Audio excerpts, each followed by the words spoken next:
할렐루야. 오늘 함께 예배하는 우리 모든 성도들 위해, 또 이 자리에 함께한 모든 이들 위해, 또 영상으로 함께한 모든 이들 위해 하나님의 놀라운 은혜가 충만하기를 간절히 축원합니다.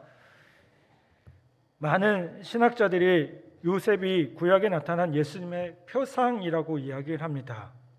이 말은 예수님과 요셉은 공통점이 많습니다. 둘 다 시기를 받았고요. 요셉은 은 20개에 팔렸고 예수님은 은 30개에 팔렸습니다. 온갖 고초를 받는 것도 비슷합니다. 그리고 귀중한 아들로서 가장 낮은 곳에 떨어졌다가 가장 높은 곳에 올라갔습니다. 게다가 둘 다 많은 사람의 구원자가 되었음을 보게 됩니다. 오늘 우리가 함께 읽은 이 성경 말씀을 보면 많이 나오는 단어가 있어요. 그게 뭘까요? 요셉이라는 단어 말고 가장 많이 나온 단어는 구덩이입니다. 20절 보면 그를 죽여 한 구덩이에 던지고, 22절에 보면 그를 잡아 그 구덩이에 던지고 그에게 손을 대지 말라라고 말씀하고요. 24절에 보면 그를 잡아 구덩이에 던지니 그 구덩이는 빈 것이라라고 말씀하고 있습니다. 여러분, 성경에서 구덩이라는 곳은요, 희망이 없는 장소를 상징하는 곳입니다. 희망이 없는 곳, 희망이 완전히 차단된 장소가 있다면 어디이겠습니까? 그것은 바로 지옥이에요.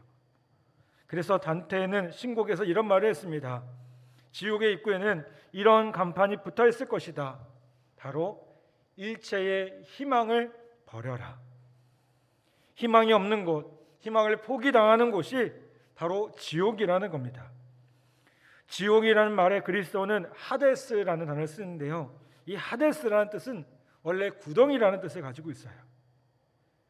우리말 성경에 보면 음부라고 표현을 했는데 음부라는 것도 구덩이라는 뜻입니다. 어두운 곳, 희망이 없는 곳, 희망을 포기당한 곳이라는 뜻이랍니다. 여러분, 우리가 인생을 살아가면서 자주 구덩이에 처박히는, 그래서 인생에서 희망이 차단당하는 어려움, 또 절망을 경험하기도 합니다. 그런데 다행히 구덩이에서 빠져나옴으로 새로운 인생을 살아갈 수 있음을 보게 돼요. 그런데 때로는요, 아주 결정적인 구덩이에 던져질 때가 있습니다. 다시는 나올 수 없을 것 같은, 자력으로 도저히 헤어나올 수 없을 것 같은 구덩이에 던져서 생명을 포기하는 그런 절망을 경험할 수도 있다는 겁니다. 본문에 나타난 요셉이 바로 그런 구덩이를 경험하고 있다는 거예요. 우리가 구덩이 하면 한국식으로 생각해서 그냥 뭐 기어 나오면 되지라고 생각할 수 있어요. 그런데 이 당시 문화권에서 보면 이 구덩이는요, 바위로 깊게 판 것입니다. 중동 지역의 바위는요, 우리나라하고 다르게 대석같이 미끈한 구덩이가 많아요. 그런 바위들이 많아요. 그러니까 들어가 버리면 구덩이 빠지면 어떨까요? 미끈하니까 올라올 수가 없는 거예요. 누가 잡아주지 않으면 올라올 수가 없는 겁니다.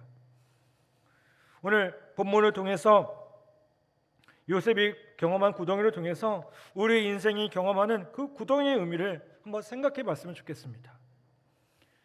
먼저 요셉이 경험한 구덩이는요, 요셉의 고난이었어요. 그리고 그 고난은 악한 형들에 의한 고난입니다. 어떤 의미에서 우리가 그들을 악하다고 말할 수 있겠습니까? 먼저 그들은 요셉에 대해서 악한 생각을 했어요. 어떤 생각을 했다고요? 악한 생각을 했어요. 오늘 성경이 증언하는 악한 생각은요, 두 가지입니다. 창세기 37장 4절에 보면 그의 형들이 아버지가 형들보다 그를 더 사랑함을 보고 그를 미워하여 그에게 편안하게 말할 수 없었더라라고 얘기해요. 아버지의 편애가 형들로 하여금 요셉을 미워하게 만듭니다. 그리고 그에게 편안하게 말할 수 없었더라라고 했습니다. 이 모든 일이 어떻게 해요? 미움에서부터 시작이 됐어요. 미워하여. 그리고 이 단어가 계속 반복됩니다.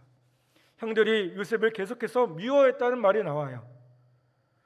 여러분, 악한 생각은요 자라갑니다. 이 악한 생각이 내가 한번 가졌다고 해서 끝나는 게 아니라 이게 자꾸 커져요. 악한 생각이라는 것은요 초기에 그 생각을 잡지 않으면, 그 통제하지 않으면요 계속해서 자라납니다. 그리고 우리는 이 미움이 더 큰 믿음으로 자라나는 것을 볼 수가 있어요. 창세기 30장 11절에 보면 이렇게 말씀합니다. 그의 형들은 시기하되 그의 아버지는 그 말을 간직해 두었더라. 그의 형들은 어떻게 했습니까? 미움이 시기로 발전됐어요. 시기란 말은요 질투보다 더 격렬한 의미를 가지고 있어요. 구체적으로 해치기 위한 어떤 계획으로 전이하기 직전 단계에 발생하는 감정이 뭐냐면 시기라는 감정이에요. 이게 악한 생각에서부터 시작한 겁니다. 여러분, 우리의 마음은 어떻습니까? 제가 여러분들의 마음을 다 알 수가 없어요. 어떤 드라마에 나왔던 것처럼 제가 관심법으로 여러분을 볼 수가 없어요. 근데 누구는 아실까요? 하나님은 다 아세요. 우리가 하나님 앞에 나아갈 때 어떨까요? 우리의 마음이 어떤지를 그분은 알고 계신다는 거예요. 여러분, 이 시간 어떤 마음이든 간에 하나님께서 여러분의 마음을 만져주시는 귀한 은혜가, 놀라운 은혜가 있기를 간절히 소망합니다. 그리고 이 악한 생각이 조금 더 발전해서 뭐가 되면요 말이 돼요. 악한 말이 그냥 내뱉는 말이 아니라 구체적으로 상대방을 해치기 위한 계획으로 발전하고 있음을 보게 됩니다. 그래서 20절 말씀 보면 뭐라고 합니까?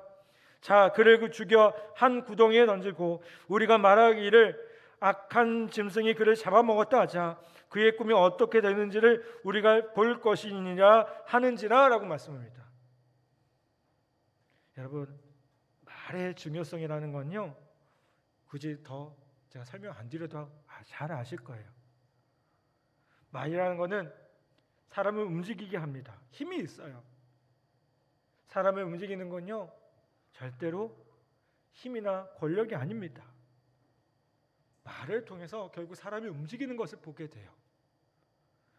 여러분, 그러므로 말이라는 게 참 중요합니다.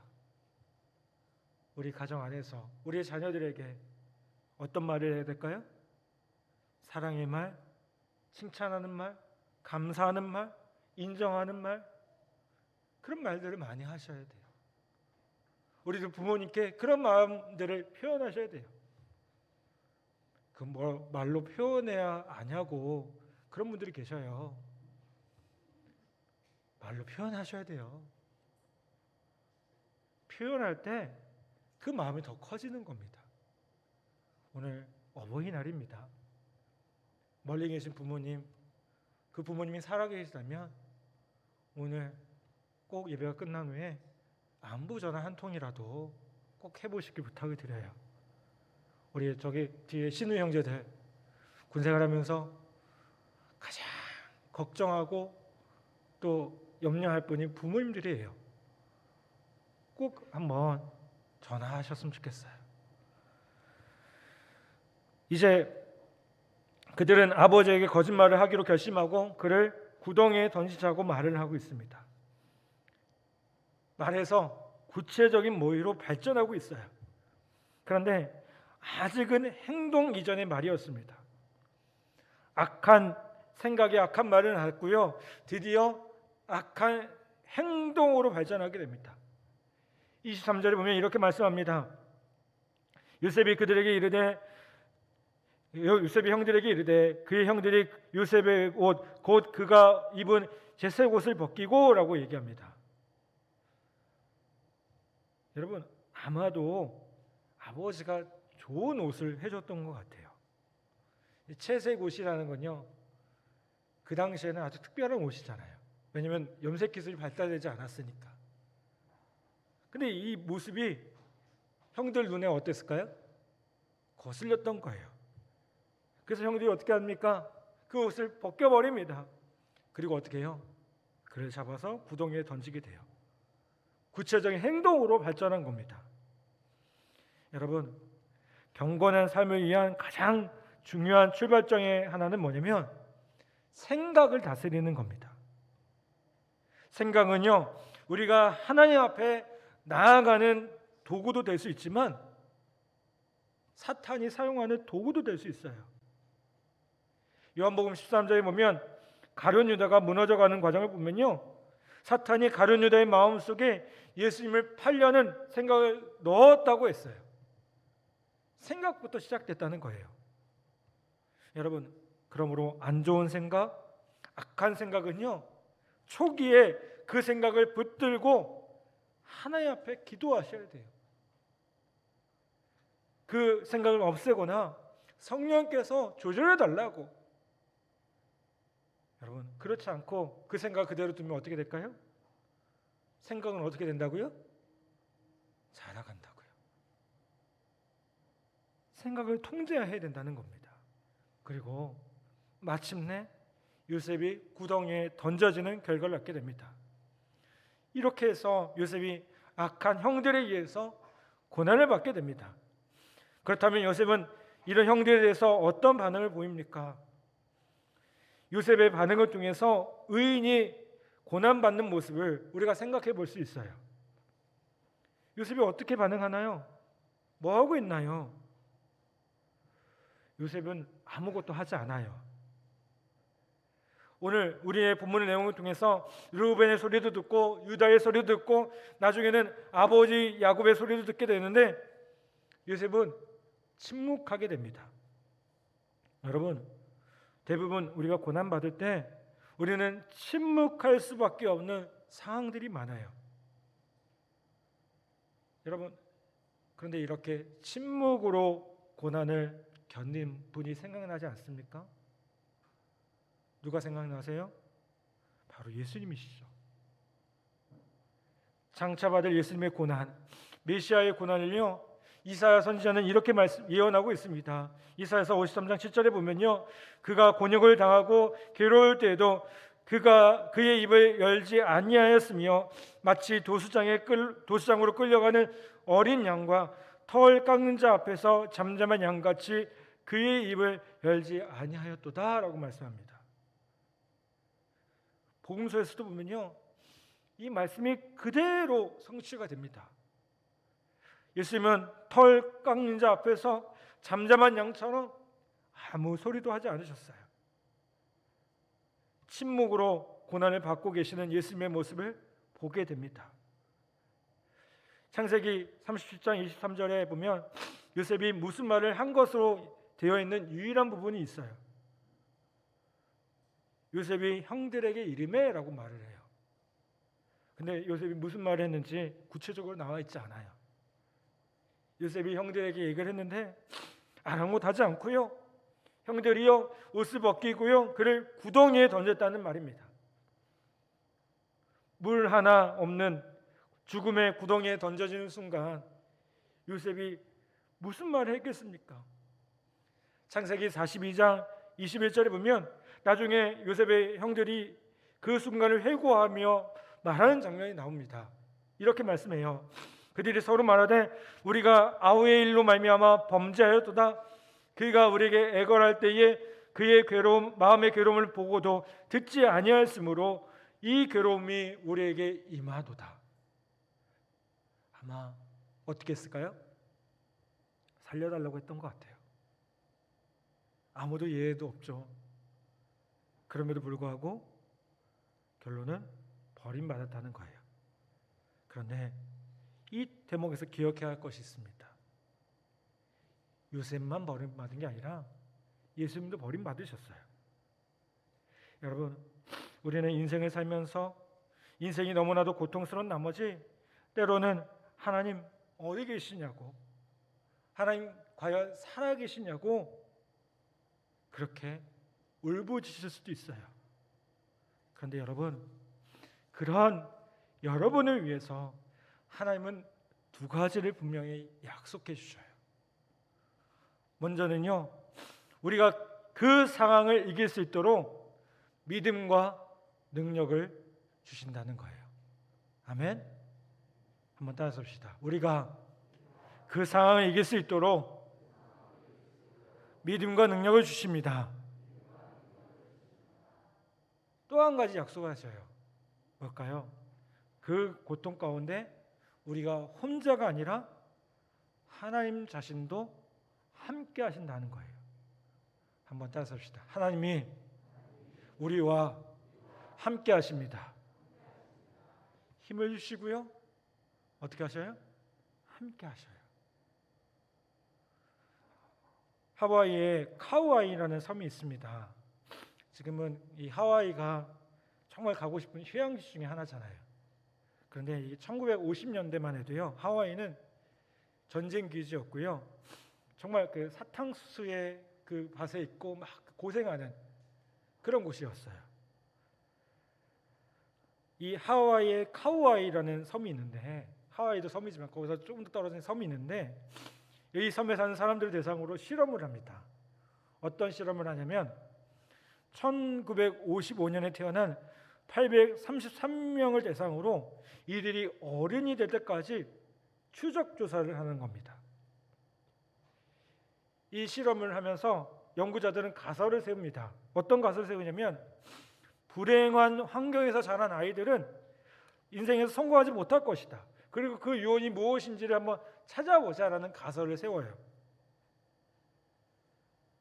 그 중에 조금 더 극단적으로 열악한 조건에 놓인 201명을 추렸는데요.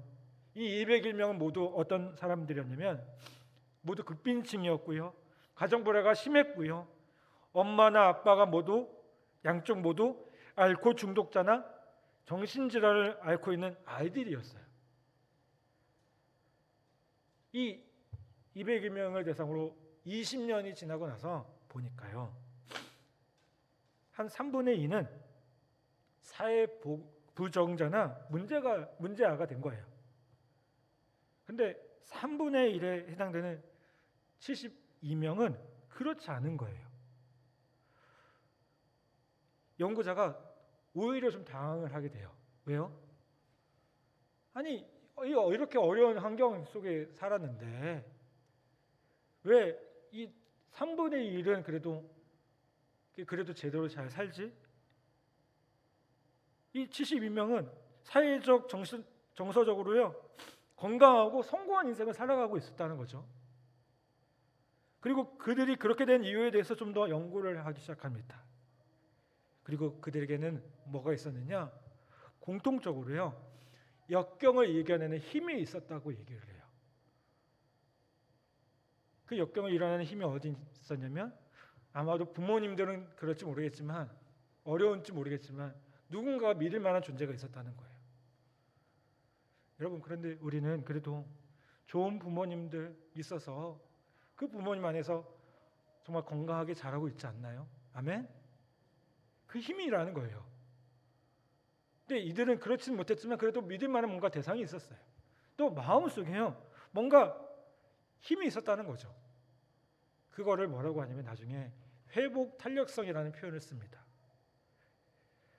회복 탄력성은 사람마다 역경을 극복하는 능력이 있다는 겁니다. 구덩이 같은 인생을 극복할 수 있는 힘이 있다는 겁니다. 이거를 잘 개발하면 고난을 이길 수 있다는 거예요. 여러분, 그런데 우리에게는요, 단순히 긍정적인 힘만이 아니라 진정으로 우리 안에서 역사하시는 주님이 함께하고 계셔요. 아멘. 그렇기 때문에 아무리 환경이 어려워도, 아무리 구덩이 같은 인생이 있다 할지라도 요셉과 같이 이겨낼 수 있다는 거예요. 여러분, 오늘 우리의 인생의 모습 가운데 어려움이 있다 할지라도 주님이 나와 함께 하심을 믿으며, 주님이 나에게 힘을 주시고 능력을 주심을 믿으며, 나의 부모님이 나를 위해서 기도하고 계시고, 무엇보다 그 기도의 능력으로 우리가 서 있음을 기억하며 다시 한번 믿음으로 승리하는 우리 모두가 되기를 간절히 바랍니다. 다시 한번 그 은혜와 사랑으로 다시 한번 충만하며 삶에 어떤 구덩이가 있다 할지라도, 우리의 삶에 어떤 문제들이 있다 할지라도 넉넉히 이겨나가는 우리 복된 성도들과 우리 모든 이들 다 되기를 주님의 이름으로 간절히 축복합니다. 이 시간 제가 한 번 더 기도하겠습니다. 하나님 감사합니다. 오늘도 우리에게 귀한 은혜 주심을 감사합니다. 오늘 요셉과 같은 귀한 모습, 연약한 모습이지만 그럼에도 불구하고 우리에게 힘이 되어 주시고 능력 되시는 우리 하나님을 바라볼 수 있도록 인도해 주신 것 감사합니다. 또한 우리를 위해서 끊임없이 기도하는 부모님을 허락하여 주셔서 그 부모님을 통해서 우리의 믿음이 더욱 자라게 하심도 감사드립니다. 하나님, 저희들 날마다 그 은혜와 사랑에 감사하며 그 은혜와 사랑으로 충만한 저희들 되게 하시고 어떤 고난과 어떤 구덩이에 있다 할지라도 넉넉히 승리하는 귀한 은혜를 허락하여 주시옵소서. 이 모든 말씀 우리 구주 예수 그리스도의 이름으로 간절히 기도하옵나이다.